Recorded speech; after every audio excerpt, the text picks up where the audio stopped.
Hello students, last class में हमने individual series के लिए मीडियन कैलकुलेट करना सीखा और मीडियन क्या होता है ये भी हमने डिस्कस किया।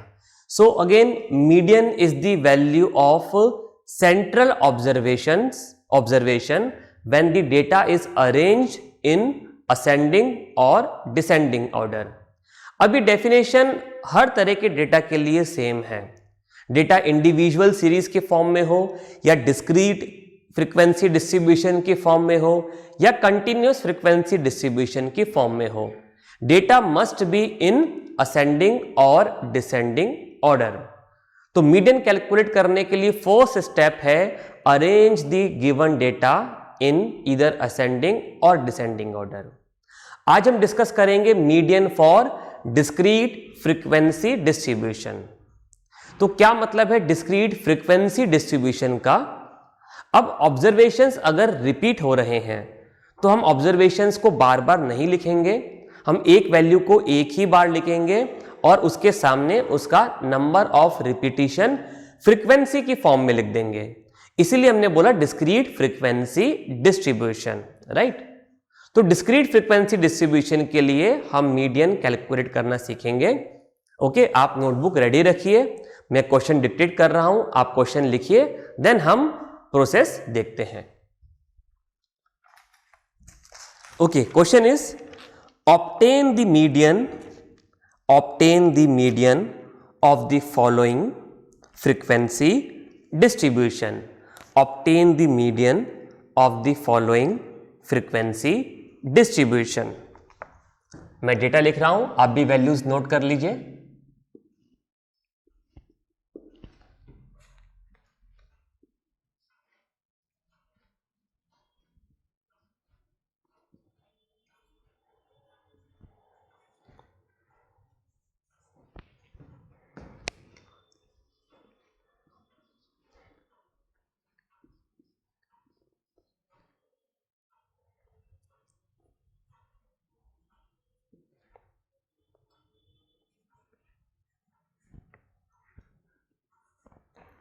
ओके, तो ये हमें डेटा गिवन है, हमें ऑब्जर्वेशंस गिवन है, वैल्यूज गिवन है और फ्रीक्वेंसी यानी कि ऑब्जर्वेशन के रिपीटिशंस गिवन है। Now in case of discrete frequency distribution median calculate करने का एक ही प्रोसेस है, लेकिन जब हमने इंडिविजुअल सीरीज के केस में मीडियन कैलकुलेट किया था तो हमने वहां पर दो अलग अलग केसेस डिस्कस किए। फर्स्ट केस था when number of observations are even and second case when number of observations are odd, right. तो वहां पर according to number of observation हम ऑड या इवन केस में अलग अलग फॉर्मूला अप्लाई कर रहे थे। But in case of discrete frequency distribution, जब भी हम डिस्क्रीट फ्रीक्वेंसी डिस्ट्रीब्यूशन की बात करेंगे तो हम ऑड या इवन को अलग अलग कंसीडर नहीं करेंगे। नंबर ऑफ ऑब्जर्वेशंस ऑड हो या इवन हो, प्रोसेस एक ही रहेगा। और क्या प्रोसेस होगा वो अब हम सीखते हैं। तो इन केस ऑफ फ्रीक्वेंसी डिस्ट्रीब्यूशन हम सबसे पहले मीडियन कैलकुलेट करने के लिए सबसे पहले हम मालूम करेंगे क्यूमुलेटिव फ्रीक्वेंसीज। अब क्यूमुलेटिव फ्रीक्वेंसीज क्या होती हैं ये ऑलरेडी हम डिस्कस कर चुके हैं। Cumulative frequencies means successive addition of class frequencies. क्यों हम क्यूमुलेटिव फ्रीक्वेंसी कैलकुलेट कर रहे हैं ये हम समझते हैं, लेकिन पहले हम क्यूमुलेटिव फ्रीक्वेंसीज यहां पर मालूम कर लेते हैं। तो first frequency will be 8, then 8 plus 10 18, then 18 plus 11 29, 29 plus 16 45, 45 plus 20 65, 65 plus 25 90, 90 plus 15 105, 105 plus 9 114, 114 plus 6 120। तो यहां पर हमें क्यूमुलेटिव फ्रीक्वेंसीज मिल गई, हमने कैलकुलेट कर ली। और जो लास्ट क्यूमुलेटिव फ्रीक्वेंसी है वही क्या होगा, नंबर ऑफ ऑब्जर्वेशंस के इक्वल होगा। तो एक बार चेक जरूर कर लें, यहां पर भी आप नंबर ऑफ ऑब्जर्वेशंस को ऐड कर लें और इसका सम और लास्ट क्यूमुलेटिव फ्रीक्वेंसी सेम आने चाहिए। अब यहां पर हमने क्यूमुलेटिव फ्रीक्वेंसीज कैलकुलेट किए, लेकिन क्यों कैलकुलेट किए ये भी अभी हम देखते हैं। Now first step, calculate the cumulative frequencies, okay. Then second step, find the value of n by 2, find the value of n by 2. Here n is what? n is total number of observations. तो हमें क्या मालूम करना है, n by 2 value मालूम करना है। क्यों मालूम करना है, क्योंकि हमने डिस्कस किया median is the value of central observation when data is arrange in ascending और डिसेंडिंग ऑर्डर। तो अब इन case of frequency distribution, number of observations odd हो या इवन हो, हम हमेशा n by 2 ही कैलकुलेट करेंगे। सेम प्रोसेस रहेगा, इवन और ऑड केस में अलग अलग मेथड हम फॉलो नहीं करेंगे। So remember, in case of frequency distribution median calculate करने का प्रोसेस सेम है ऑड और इवन ऑब्जर्वेशंस के लिए, राइट। तो यहां पर हमें n by 2 वैल्यू क्या मिलेगा, 120/2, दैट मीन्स 60। तो n by 2 वैल्यू हमें मिला 60।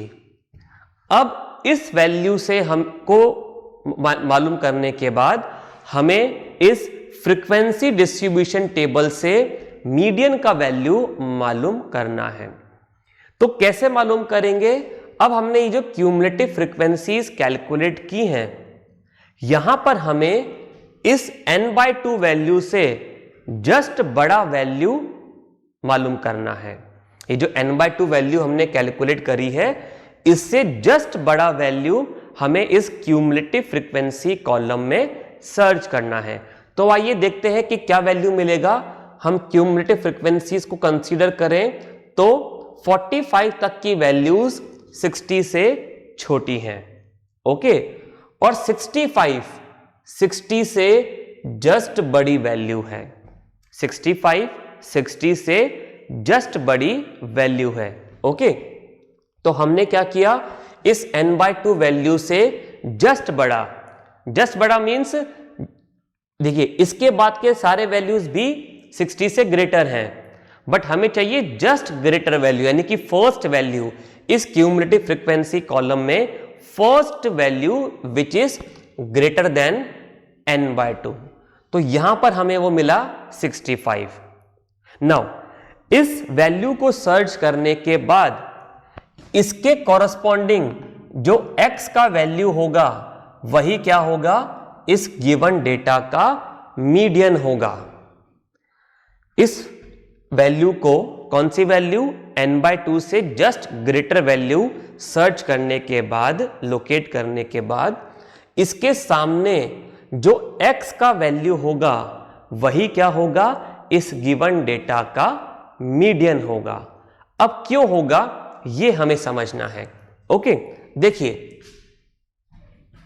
इसका मतलब क्या है फ्रीक्वेंसी का, इसका मतलब यह है कि ये जो वैल्यू है 1, ये 8 टाइम्स रिपीट हो रही है, ओके। चलिए हम थोड़ा सा एक स्मॉल फ्रीक्वेंसीज का एग्जांपल ले लेते हैं। सपोज कि कोई वैल्यू है 1, वो रिपीट हो रही है 3 टाइम्स, ओके। देन एक वैल्यू है 2, ये रिपीट हो रही है 4 टाइम्स। एक वैल्यू है 3, ये रिपीट हो रही है 3 टाइम्स, ठीक है।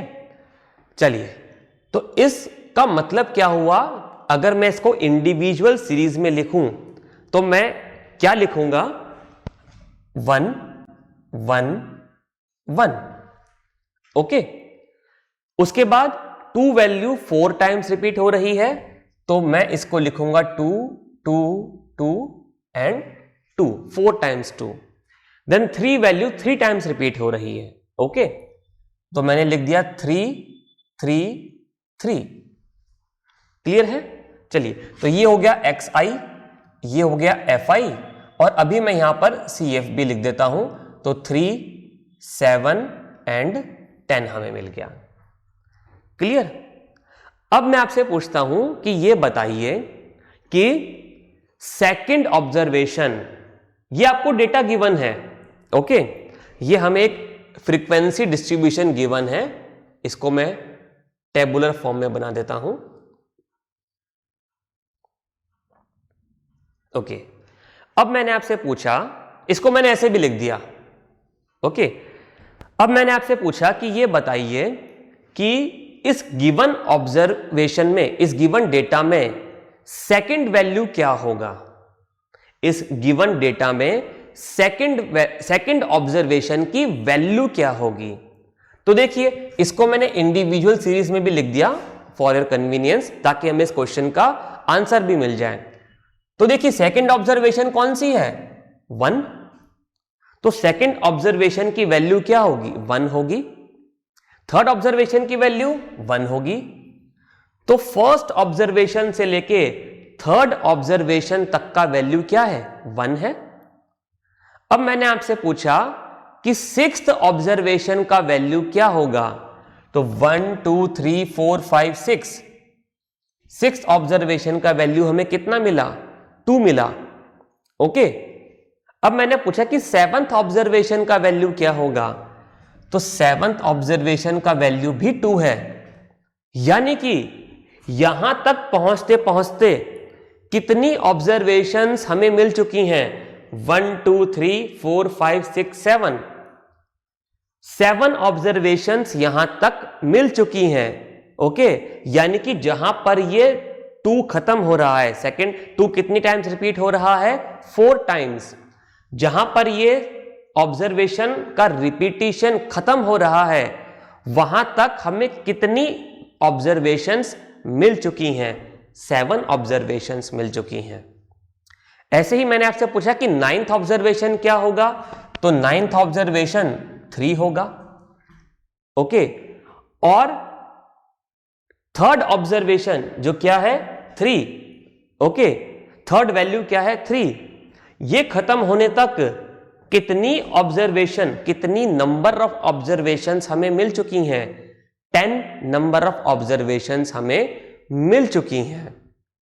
तो ये क्या बता रहा है कि ये वैल्यू 3 टाइम्स रिपीट हुई, ओके, देन ये वैल्यू शुरू हो गई। यानी कि थर्ड ऑब्जर्वेशन के बाद जो ऑब्जर्वेशन होगा उसका वैल्यू क्या होगा? 2 होगा। यानी कि थर्ड के बाद fourth observation, fifth observation, sixth observation, seventh. तो इसका मतलब यह हुआ कि फोर्थ से लेकर सेवंथ ऑब्जर्वेशन का वैल्यू क्या है? 2 है। यही हमें इस क्यूमुलेटिव फ्रीक्वेंसी से मालूम पड़ रहा है। सिमिलरली जब 7 ऑब्जर्वेशंस पूरी हो गई तो ये वैल्यू भी खत्म हो गई। तो 8th ऑब्जर्वेशन से लेकर 10th ऑब्जर्वेशन का वैल्यू क्या होगा? 3 होगा। बात समझ में आई आपको? ऐसा ही यहां पर भी है। हमने मीडियन का लोकेशन निकाल लिया, n/2 वैल्यू मालूम करके हमने क्या किया? मीडियन क्या था? सेंट्रल ऑब्जर्वेशन का वैल्यू। तो हमने n/2 मालूम करके सेंट्रल ऑब्जर्वेशन का लोकेशन मालूम किया है। क्या लोकेशन मिला? कि 60th ऑब्जर्वेशन का जो वैल्यू होगा वो मीडियन होगा। अब लेकिन बात यह है कि 60th ऑब्जर्वेशन कौन सी होगी? तो ये फ्रीक्वेंसीज, ये कौन सी फ्रीक्वेंसीज हैं? Discrete frequencies. इनको देखकर तो हम ये नहीं बता सकते कि 60th ऑब्जर्वेशन कौन सा होगा, इसलिए हमने यहां पर क्यूमुलेटिव फ्रीक्वेंसीज कैलकुलेट किए। फाइन। अब देखिए, क्यों हमने इस 60 से जस्ट बड़ा नंबर सर्च किया? क्योंकि इसके पहले नंबर क्या था? 45। इसका मतलब क्या है? जब 45th ऑब्जर्वेशंस कंप्लीट हो गई या 45th ऑब्जर्वेशन की वैल्यू क्या होगी? 4 होगी। तो 45th ऑब्जर्वेशन कंप्लीट होने पर यह वैल्यू कौन सी है? 4। इसका भी रिपीटिशन खत्म हो गया। 46 से लेकर 65th ऑब्जर्वेशन की वैल्यू क्या है? 5 है। जैसे यहां पर था 4th ऑब्जर्वेशन से लेकर 7th ऑब्जर्वेशन का वैल्यू 2 है, 8th ऑब्जर्वेशन से लेकर 10th ऑब्जर्वेशन का वैल्यू 3 है। ऐसे ही यहां पर भी है 46 से लेके 65th ऑब्जर्वेशन की वैल्यू क्या होगी? 5 होगी। और मीडियन का लोकेशन क्या था? 60th ऑब्जर्वेशन, ये मीडियन का लोकेशन है, यानी कि 60th observation will be the median value. तो 60 भी इन दोनों नंबर के बीच में ही आता है, इसलिए हमने इस n/2 से जस्ट बड़ा नंबर यहां पर सर्च किया। तो 46 से लेके 65th ऑब्जर्वेशन की वैल्यू है 5, क्योंकि 5 20 टाइम्स रिपीट हो रहा है। तो 60th ऑब्जर्वेशन भी इनके बीच में ही आ रहा है, तो 60th ऑब्जर्वेशन का वैल्यू भी क्या होगा? 5 होगा। ओके, तो इस डेटा का मीडियन कितना होगा? डेटा का मीडियन होगा 5। ओके, बात समझ में आई आपको? राइट। इस एग्जाम्पल से आपको क्लियर होगा कि हमने n/2 क्यों सर्च किया और ये वैल्यू मीडियन वैल्यू क्यों होगा। अब जब हमने मीडियन मालूम कर लिया तो हम इसको मैं भी रब कर देता हूं।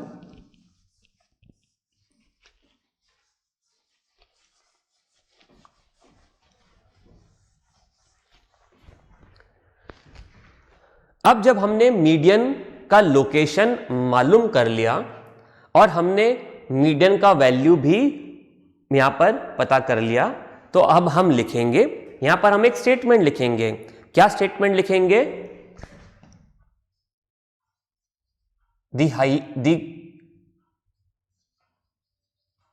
the just greater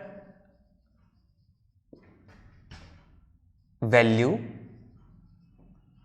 in cumulative frequency column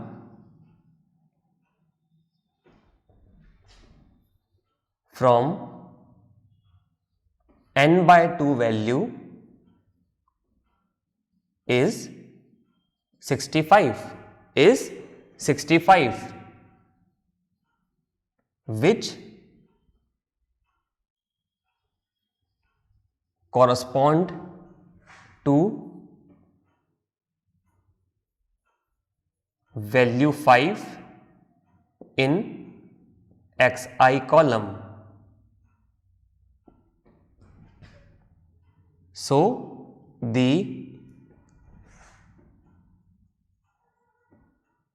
median of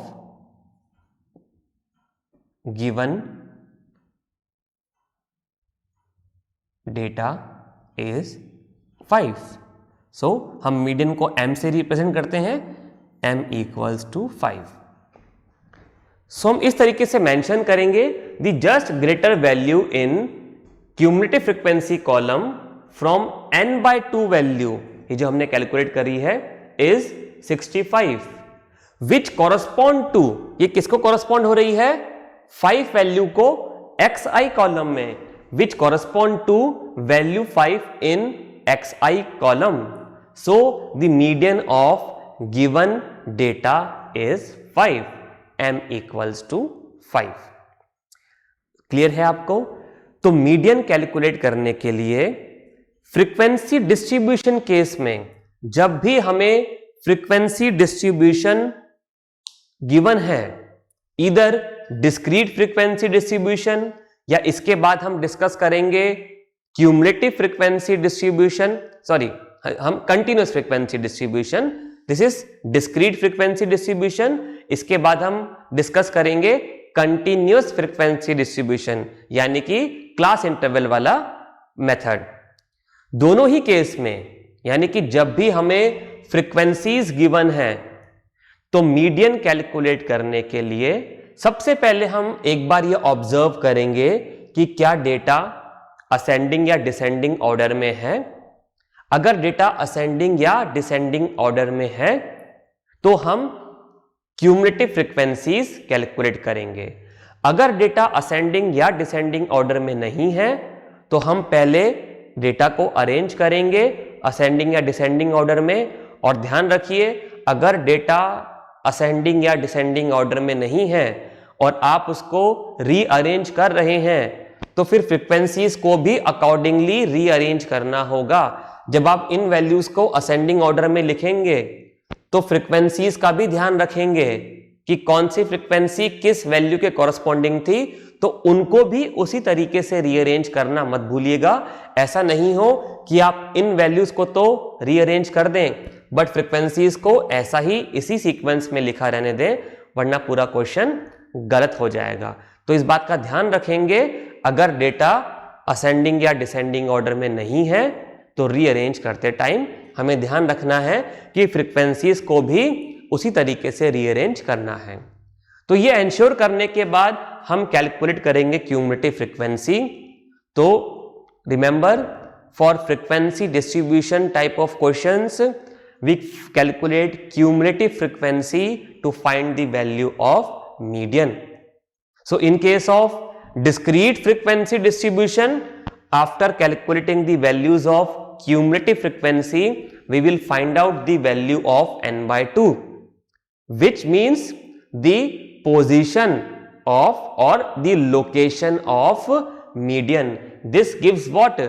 This gives us the location of median value. Now we will search just greater value from this n/2 value in the cumulative frequency column, which in this case is 65. So the value of xi corresponding to this value will be what? The median value. बात समझ में आई आपको? Okay, कोई doubt है तो आप video को दोबारा देखिए, अपने फैकल्टी इंचार्ज से डिस्कस कीजिए।